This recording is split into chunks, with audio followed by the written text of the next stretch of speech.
The Mother of a Traitor by Maxim Gorky is a short story which deals with dual love for the country and love for the son. Mona Mariana's son has become inimical towards his own country. He doesn't have any real grudge against the country. However, he wants to destroy the whole city and thus become popular among the citizens.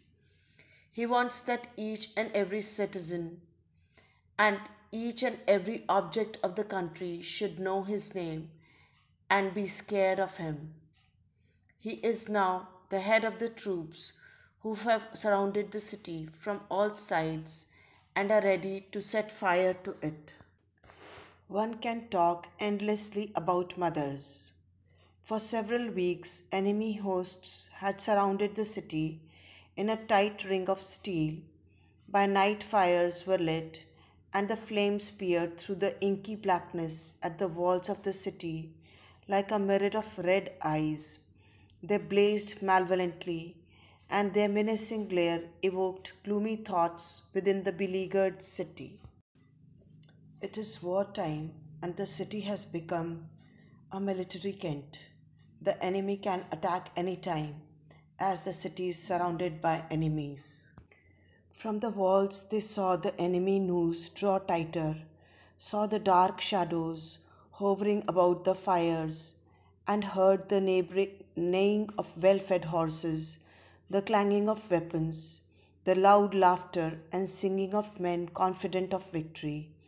And what can be more jarring to the ear than the songs and laughter of the enemy?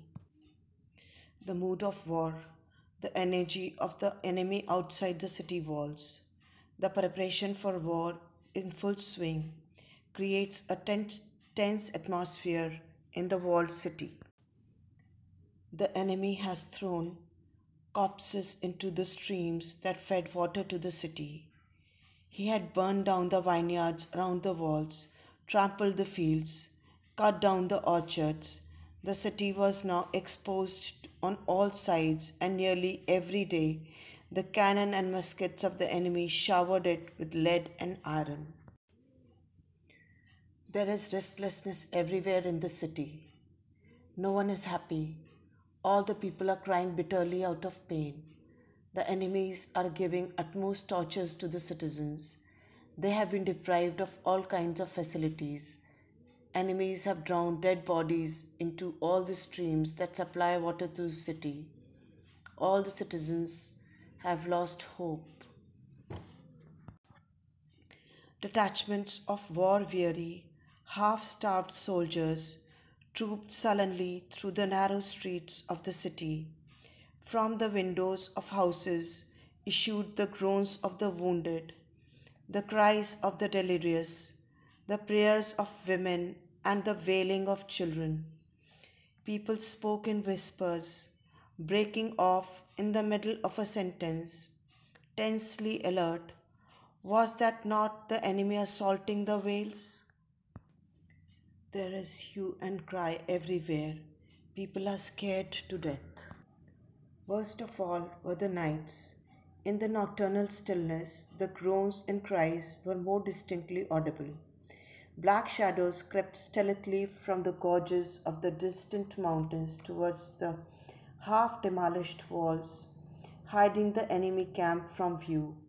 And over the black ridges of the mountains rose the moon like a lost shield dented by sword blows. The writer creates wonderful images of a war torn city with great sensitivity. The groans of the wounded soldiers can be heard clearly in the stillness of the night. The dark shadows of mountains look all the more dangerous, acquiring a life of their own, peering from the half demolished walls of the city, and the moon looked helpless as if it was attacked by the enemies. And the people in the city, despairing of succor, worn out by toil and hunger, their hope of salvation waning from day to day, the people in the city stared in horror at the moon. at the sharp-toothed ridges of the mountains, the black moors of the gorges, and the noisy camp of the enemy. Everything spoke to them of death, and not a star was there in the sky to give them consolation. These images give the picture of the despaired city as if it is such a small and tender creature within the jaws of dreadful animal, which can be crushed down at any moment without any hope of support of averting such inevitable destruction at any moment. They were afraid to light the lamps in the houses, and a heavy darkness enveloped the streets. And in this darkness, like a fish stirring in the depths of a river, a woman draped from head to foot in a black cloak moved soundlessly. Everything speaks to them of death, and not a star is there in the sky to give them consolation. They are also afraid to light the lamps on the houses at night. When they saw her, people whispered to one another, "Is it she? Is it she?" And they withdrew into the niches under archways, hurried past her with lowered heads. The patrol chiefs warned her sternly, "Out in the street again, Mona Mariana? Take care. You may be killed, and nobody will bother to search for the culprit." Mona Mariana moved about in the streets all alone, hated by most people. She wandered from place to place by night, warned by the patrol chiefs to go home or else she'd be killed someday. She drew herself up and stood waiting, but the patrols passed by, either not daring or else scorning to raise their hand against her.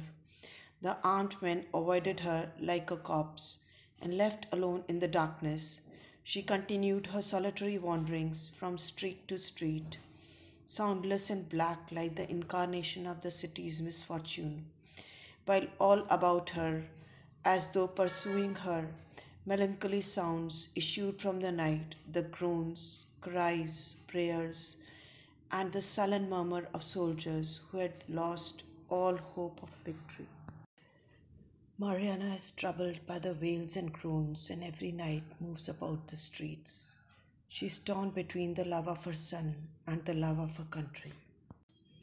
A citizen and a mother, she thought of her son and her country, for at the head of the men who were destroying her city was her son, her gay, handsome, heartless son.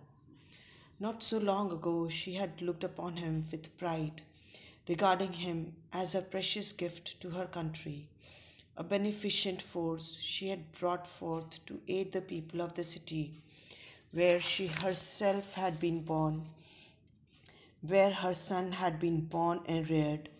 Her heart was bound by hundreds of invisible threads to these ancient stones of which her forefathers had built their homes and raised the walls of the city, to the soil wherein lay buried the bones of their kinsfolk, to the legends, to the songs and the hopes of the people. She had thought previously that her son would become a great leader of the country and would do something for the nation. But to her great dismay, she has found her son as different and heartless citizen to all the people. He has betrayed his own country and also his own mother. Mariana has equal love for her son and for her native city. But as a mother, her heart is weeping as her son has given suffering to all the citizens. Her heart weeps for the country she belongs to, where her identity belongs, her roots, where she was born and reared. Her forefathers had built the city with their sweat and blood. Their bones lay buried here. With them lay the hopes of the people for a peaceful, protected city. And now this heart had lost a loved one, and it wept. She weighed in her heart, as on scales, her love for her son and her love for her native city, and she could not tell which weighed the more. She is in a dilemma whom she loves more, her son or her city. And so she wandered thus by night through the streets, and many failing to recognize her, drew back in fear, mistaking her black figure for the incarnation of death that was so near to all of them. And when they did recognize her, they turned silently away from the mother of a traitor. But one day, in a remote corner of the city walls, she saw another woman kneeling beside a corpse, so still that she seemed part of the earth. The woman was praying, her grief stricken face upturned to the stars, and on the wall overhead, the sentries spoke in low tones, their weapons grating against the stone. Lost and helpless, searching for answers, she roamed the city by night, disguising herself by wearing a black cloak. People would shy away from her, assuming her to be the apparition of death. One day she saw a woman kneeling beside a corpse. It was the dead body of her son. The traitor's mother asked, "Your husband?" "No." "Your brother?" "My son.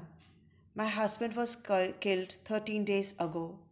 My son today." And rising from her knees, the mother of the slain man said humbly, "The Madonna sees all and knows all, and I am grateful to her." "For what?" asked the first, and the other replied. There ensues a conversation between the two women, one lost to the enemy, and the other become an enemy. Now that he has died honorably, fighting for his country, I can say that I feared for him. He was light-hearted, too fond of revelry, and I feared that he might betray his city, as did the son of Mariana, the enemy of God and man, the leader of our foes. May he be accursed and the womb that bore him. Mariana covered her face and went on her way. The next morning she appeared before the city's defenders and said, clearly, the old lady didn't know that she was talking to the mother of a traitor. Mariana covered her face and went on her way. Next morning, she went to the city's defenders and pleaded, "My son has come to be your enemy. Either kill me or open the gates that I may go to him." They replied, "You are a human being and your country must be precious to you. Your son is as much an enemy to you as to each one of us. I am his mother. I love him and feel that I am to blame for what he has become." Mona Mariana herself is not happy with what her son has become. She thinks of her son and her country as a mother and citizen respectively. She had thought previously that her son would become a great leader of the country and would do something for the nation. But to her great dismay, she has found her son as different and heartless citizen to all the people. He has betrayed his own country and also his own mother. Mariana has equal love for her son and for her native country.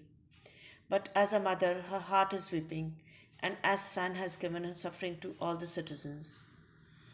Every citizen calls her the mother of a traitor, which gives unbearable pain to her heart. So she decides to leave the city and go to her son. She pleads to the defenders of the city to let her go to her son or kill her, as she takes the blame upon herself of the misdeeds of her son.